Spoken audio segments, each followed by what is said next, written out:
Pinag-usapan kamakailan ng mga opisyal ng Pilipinas at Amerika ang panibagong joint patrols ng dalawang bansa sa West Philippine Sea. Ayon mismo sa US Ambassador. Nakatutok si JP Soriano.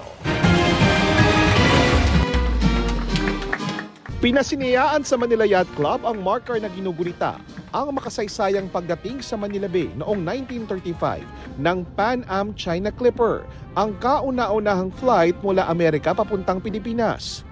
Simbolo rin daw ang marker na ito ng hindi matatawarang alyansa ng Amerika at Pilipinas na hinulma na ng kasaysayan.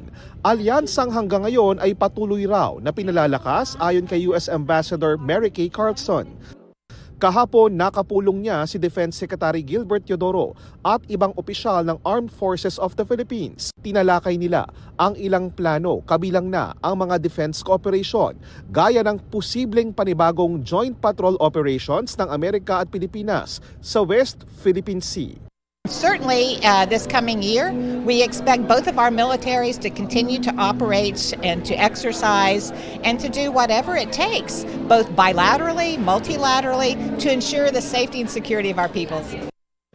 Hindi na nagbigay ng detalye si Carlson kaugnay sa mga pag-uusap para sa posibleng joint patrol sa West Philippine Sea.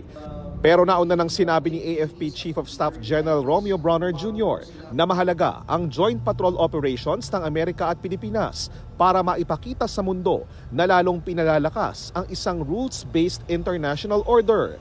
Noong Nobyembre naganap ang unang joint patrol operations ng Amerika at Pilipinas sa West Philippine Sea at ilang bahagi ng dagat malapit sa Taiwan na nakapaloob sa exclusive economic zone ng Pilipinas. Umalma at nagkondena noon ang China dahil nakasisira raw sa mga mapayapang pag-uusap ng China at ibang bansa kaugnay sa issue ng South China Sea. Pero para kay retired Senior Associate Justice Antonio Carpio, nakasama sa legal team ng Pilipinas na nanalo kontra China noong 2016 sa Permanent Court of Arbitration, dapat magtuloy-tuloy pa ang Philippine-US joint patrols. We should have a series of joint patrols every year, especially because we will be sending our survey ship and drilling ship to Reed Bank. And when we send our survey ship and drill ship, there should be a joint patrol just in case the Chinese Coast Guard will try to shove away our drill ship and survey ship.